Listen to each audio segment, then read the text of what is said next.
Coucou, aujourd'hui nouvelle vidéo lecture, ça fait super longtemps que j'en ai pas fait sur ma chaîne parce que j'ai pas beaucoup lu ces derniers mois là. Comme d'habitude je vais commencer par vous parler des livres que j'ai lus récemment, donc de janvier à mars. Ensuite je vous parlerai du livre que je suis en train de lire en ce moment, enfin j'ai commencé ce matin. Ensuite des livres que j'ai eu il y a pas longtemps et je finirai par vous parler de tous les livres que j'aimerais lire prochainement. Le premier livre que j'ai terminé cette année c'est Let It Snow de John Green, Maureen Johnson et Lauren Miracle. J'ai mis beaucoup de temps à lire, je l'avais commencé en décembre et je l'ai fini en janvier, mi-janvier et fin janvier. Je pense que vous connaissez l'histoire, j'en ai déjà parlé plusieurs fois sur ma chaîne et j'ai déjà eu beaucoup de retours de votre part. Pour ceux qui sauraient pas, c'est 3 nouvelles donc écrites par chaque auteur. Ça se passe aux alentours de Noël, il y a une tempête de neige et ils se retrouvent plus ou moins tous dans un Waffle House, donc c'est genre un fast food pour les gaufres. C'est des nouvelles young adultes, donc on suit plusieurs adolescents qui se croisent entre les histoires en fait. C'est plus ou moins tout, je saurais pas trop quoi vous en dire parce que j'ai pas une mémoire assez vive de tout ce qui s'est passé dans ce livre. J'ai bien aimé la première histoire et la deuxième, mais la troisième j'ai eu un peu plus de mal à m'attacher au personnage. Enfin déjà je me suis pas beaucoup attachée au personnage des premières et deuxièmes histoires. C'est pas, enfin je sais pas, je pense que je commence à me désintéresser du young adulte. Je pense pas que ce soit un problème du livre parce que j'ai pas trouvé qu'il était mauvais, c'est juste que ça m'a pas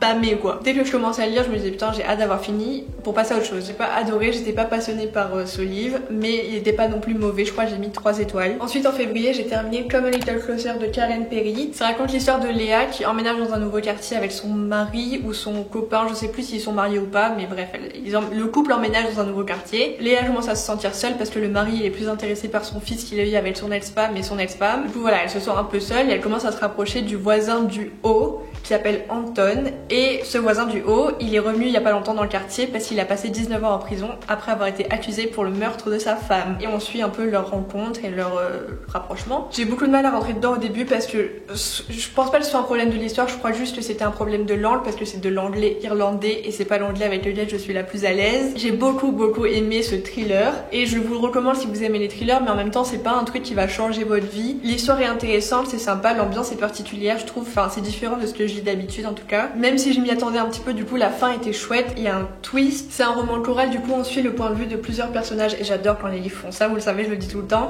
Donc là on suit le point de vue de Léa, du voisin donc Anton et de Hilary, la voisine d'en face. C'est trop bien. Et en fait quand j'ai commencé à vraiment rentrer dans l'histoire, j'arrivais plus à poser le livre et j'avais envie de savoir la fin. J'ai mis 4 étoiles, j'ai trouvé qu'il était très bien, mais c'est pas non plus mon livre préféré, c'est pas mon thriller préféré et c'était pas la plus grosse surprise en termes de twist. Ensuite début mars là j'ai terminé One of Us is Next, donc c'est le deuxième tome de One of Us is Lying que j'avais lu en mars je crois de l'année dernière. J'ai bien aimé, mais j'ai moins aimé que le tome 1. Je vais pas vous le raconter, enfin je vais pas vous le résumer parce que j'aurais peur de vous spoiler le premier tome, c'est pas le but. Du coup je vous dis juste que la différence par rapport au premier tome c'est qu'on suit pas les mêmes personnages. Là on suit la génération d'en dessous, je sais pas si c'est très clair mais en gros ceux qu'on suivait dans le premier tome ils sont partis faire leurs études et là on suit la génération d'en dessous. C'est chouette, on retrouve des personnages du premier tome donc c'était très intéressant, l'histoire était intéressante aussi. C'est juste que je m'étais je m'étais déjà beaucoup attachée au personnage du premier tome, du coup là c'était un peu difficile de m'attacher au personnage de ce tome, même si j'ai réussi quand même. Il y en a quelques-uns que j'ai préférés par rapport à d'autres. L'histoire est différente de la première, c'est pas du tout le même fil narratif, même s'il y a quand même quelques ressemblances. Du coup voilà, j'ai pas grand chose à en dire, j'aime bien le style d'écriture, je trouve que c'est agréable et pareil c'est un roman choral donc on suit le point de vue de différents personnages, ça j'adore. Voilà, j'ai pas grand chose à en dire, je crois que j'ai mis 4 étoiles. Ensuite en début de semaine j'ai terminé The Invisible Life of Adé Larue. Oh là là, mais j'ai adoré ce livre. Je pense que vous le connaissez, il est sorti il y a pas longtemps, il est sorti en automne 2020 je crois, et tout le monde en a parlé, tout le monde en parle tout le temps et tout le monde n'en dit que du bien. Enfin j'ai pas entendu beaucoup d'avis négatifs, voire pas en fait, et j'ai vraiment adoré ce livre. Et je vous raconte vite fait l'histoire mais je vais essayer de pas trop en dire parce que ce serait vous le gâcher si j'en dis trop. Du coup on suit Adé Larue qui, alors comment je vais raconter ça, Adé a passé un pacte avec le diable, elle lui a proposé de lui offrir son âme quand elle en voudra plus en échange d'une vie longue et libre, sauf qu'elle se retrouve cursed, donc maudite, enfin maudite ça sonne pas bien en français, enfin je sais pas, ça me va pas comme mot, donc elle se retrouve cursed. Toutes les personnes qu'elle va croiser pendant sa longue vie va l'oublier au bout de 10 secondes. Dès qu'ils vont tourner le dos, dès qu'ils vont sortir d'une pièce, dès qu'ils vont se détourner d'elle pendant pas longtemps, ils vont l'oublier instantanément. Et c'est trop bien, vraiment le style d'écriture c'est le truc qui m'a le plus marqué je crois. L'histoire est très intéressante mais la manière dont elle est racontée elle est encore plus, c'est vraiment magnifique, c'est trop beau. J'ai surligné plein de passages dans le livre parce que vraiment les personnages sont attachants, le concept est cool et l'ambiance l'est encore plus. Enfin, je sais pas, je me sentais bien en lisant ce livre. Ça se passe entre 1714 et 2014. Du coup, il y a un grand laps de temps. Il y a des allers-retours dans le temps, dans les époques. Il y a des allers-retours dans différents pays aussi. Qu'est-ce que je peux vous dire d'autre sans trop vous en dire, parce que j'ai pas envie de vous le gâcher. J'ai vraiment envie que vous rentriez dedans en ne sachant pas grand-chose. Je pense que vous en savez déjà beaucoup parce que beaucoup de gens n'en disent que du bien. Je sais pas comment vous décrire avec des mots ce que j'ai ressenti en lisant ce livre. C'était juste waouh. Le seul défaut que je pourrais trouver à ce livre et qui fait qu'il est pas parfait, c'est qu'il est un peu long par moment. Enfin, la première partie, ça va vite, il y a de l'action, il se passe des choses, on est très impliqué dans l'histoire. La troisième partie aussi, c'est la même chose, et en plus c'est la fin, du coup on a envie de savoir ce qui va se passer. Mais le milieu est un peu long, un peu lent, il y a beaucoup de retours en arrière qui sont peut-être pas forcément tous indispensables. Et puis c'est un peu plus lent, enfin je sais pas, il y a beaucoup plus de détails, il y a moins d'action. C'est pas un truc qui m'a dérangé parce que j'aime bien me laisser porter par l'ambiance des livres et par les personnages. Donc c'est pas le manque d'action qui me pose problème, c'est juste que là c'était vraiment un peu long. Le livre il fait je sais pas 530 pages à peu près, donc c'est un peu long par moment. Ça l'est pas tout le temps parce que vraiment il y a des fois où tu vois pas les pages passer, parce que c'est trop beau, c'est trop bien écrit, la lecture est super agréable. Bref, je vais me taire, je vais pas en dire plus, je pense que vous avez très bien compris que mon avis sur ce livre est extrêmement positif.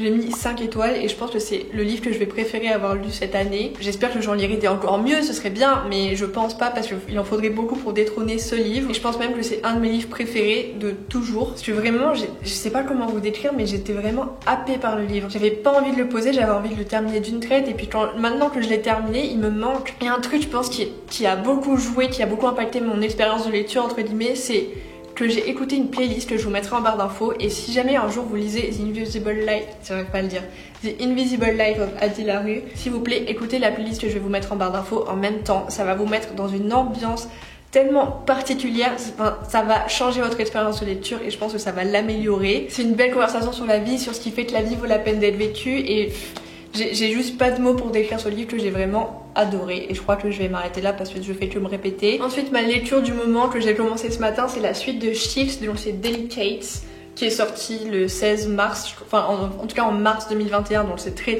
récent. Pour l'instant j'aime bien, j'en suis qu'à la page 106 et il y en a à peu près 300. Je me laisse un peu porter par les images, c'est pas enfin j'adore pas, mais je sens que je vais passer un bon moment quoi. En gros, ça va pas durer très longtemps, du coup c'est une bonne petite pause entre deux grosses lectures. Je trouve que c'est très agréable, c'est très mignon, c'est beau, les images sont belles, les illustrations sont magnifiques, j'adore les couleurs, la palette de couleurs, et j'adore, tout est pastel, tout est beau. Je vous en parlerai plus quand je l'aurai terminé, mais pour l'instant j'aime bien. Maintenant je vais vous parler de quelques livres que j'ai eu récemment, même si j'ai décidé cette année de plus acheter de livres, en tout cas pas maintenant. Là j'ai envie de rien acheter. Enfin il y a plein de livres qui me font envie, mais j'ai d'abord envie de lire ceux que j'ai déjà et j'ai envie que ma palle diminue. Du coup j'ai plus envie d'acheter de livres, mais je vais continuer de recevoir les livres que ma soeur m'envoie tous les mois et moi je continue de lui envoyer ses paquets de cartes tous les mois. Bref.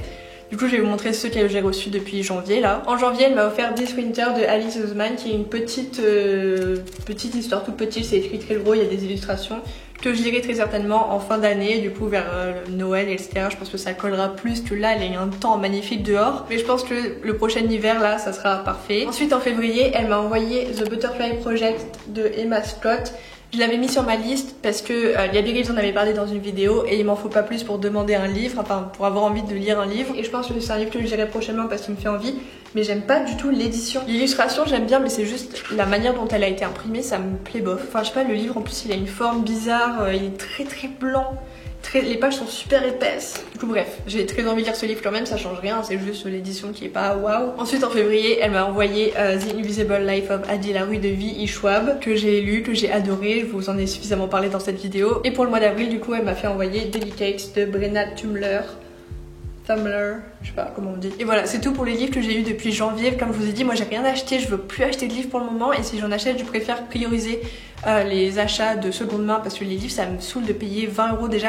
Enfin je sais pas si j'aurais acheté The Invisible Life of Addie LaRue parce qu'il est super cher, on en parlait avec Emily. Bref voilà, j'ai pas envie d'acheter de livres pour le moment, mais ça risque de changer au cours de l'année. Je vais pas ne pas acheter de livres du tout pendant un an, mais je vais déjà commencer par lire ce que j'ai sur ma pile à lire parce qu'il y en a beaucoup, et d'ailleurs je vais vous montrer ce que j'aimerais lire prochainement là dans ces prochaines semaines, prochains mois. Un des livres que j'aimerais lire prochainement c'est Autobiographie de Christina Loren. Ça fait super longtemps que j'entends parler de ce livre et la couverture m'attire beaucoup, je sais à peu peu près ce qui... Enfin, je sais pas du tout ce qui se passe, je connais pas l'histoire, mais je sais de quoi il s'agit plus ou moins. Ensuite, pareil, je sais pas quand je le lirai, mais c'est un livre que j'ai envie de lire prochainement, c'est The Butterfly Project de Emma Scott, dont je vous ai déjà parlé juste avant. Un autre livre que j'ai envie de lire très prochainement, c'est The One de John Mars. Ça fait super longtemps que j'ai sur ma palle, et là j'ai vu qu'il y avait la série Netflix qui était sortie, et j'ai envie de regarder la série, mais avant ça j'ai envie de lire le livre. Donc je vais essayer de lire ça bientôt. Il y a beaucoup de pages et il est assez dense, enfin c'est écrit tout petit. Je sais pas s'il faudrait que je regarde la série avant de lire le livre. Si vous l'avez fait, dites-moi ce qu'il faudrait que je fasse en premier. Mais en tout cas, c'est un livre que j'ai vraiment très envie de lire. Je crois que c'est juste une histoire de site de rencontre par rapport à l'ADN. J'en sais pas beaucoup sur ce livre. Je sais juste que c'est Gaviris qui l'avait recommandé et du coup j'avais envie de le lire. Ensuite, pour ma prochaine lecture, là j'hésite entre deux livres. Du coup je vais vous laisser choisir à ma place. J'hésite entre Get a Life Chloé Brown et Every Other Weekend. Du coup, après avoir terminé Delicate, là je sais pas par lequel commencer. Je finirai par lire les deux, mais dites-moi juste par lequel je devrais commencer. Aidez-moi à choisir. Voilà, j'ai fini de vous parler de tous les livres que j'ai lus récemment, même s'il y en a pas eu beaucoup. J'en ai lu genre 4-5. Là en ce moment j'ai envie de lire, du coup j'ai profité de cette motivation pour essayer de lire beaucoup de livres de ma palle quoi. Votre devoir pour cette vidéo c'est de choisir ma prochaine lecture, donc soit Get a Life Chloé Brown, soit Every Other Weekend. Du coup dites-moi en commentaire par lequel je devrais commencer. Dites-moi aussi ce que vous pensez des Read With Me. Là à l'heure où je filme ce bilan lecture, la vidéo est pas encore sortie, du coup dites-moi ce que vous en avez pensé. Enfin, si vous l'avez regardé, parce que j'imagine que ça va pas plaire à tout le monde, c'est un truc un peu particulier, et même moi je regarde pas les Read With Me de tout le monde, mais c'est un truc que j'aime bien faire, enfin j'aime bien écouter des Read With Me pendant que je suis en train de lire, je sais pas, ça me met dans une petite ambiance, j'aime beaucoup. Mais dites-moi ce que vous aimez, ce que vous aimez pas dans les Read With Me, si vous en écoutez, si vous en regardez. Est-ce qu'il faut que je change le son? Est-ce que vous aimez les bruits de pluie, les bruits de vagues? Est-ce que vous aimez quand il y a de la musique, quand il n'y a pas de musique? Et le dernier truc que je vous demande, c'est de me parler de votre lecture du moment. Je pense que je prendrai pas les recommandations tout de suite, comme je vous ai dit, je vais essayer de finir les livres que j'ai déjà, mais je vais les ajouter dans ma bibliothèque recommandations sur Goodreads. D'ailleurs, si vous ne me suivez pas sur Goodreads ou si vous ne m'avez pas en ami sur Goodreads, vous pouvez le faire. D'ailleurs, je préfère quand vous m'ajoutez en ami, comme ça moi aussi je peux voir ce que vous lisez. Bref, venez discuter avec moi en commentaire, j'adore vous lire, j'adore vous répondre, j'adore quand on parle. C'est vraiment le meilleur moment pour moi, c'est les commentaires. Si vous le commentez pas, c'est pas grave, je comprends que vous le fassiez pas, même moi je ne commente pas toutes les vidéos que je regarde. Ce serait beaucoup trop. Si vous le faites, ça me fait plaisir, mais si vous le faites pas, c'est pas grave. En tout cas, merci beaucoup d'avoir regardé cette vidéo jusqu'au bout. J'espère qu'elle vous a plu, si c'est le cas, ça me fait trop plaisir. Passez une bonne semaine. Bisous!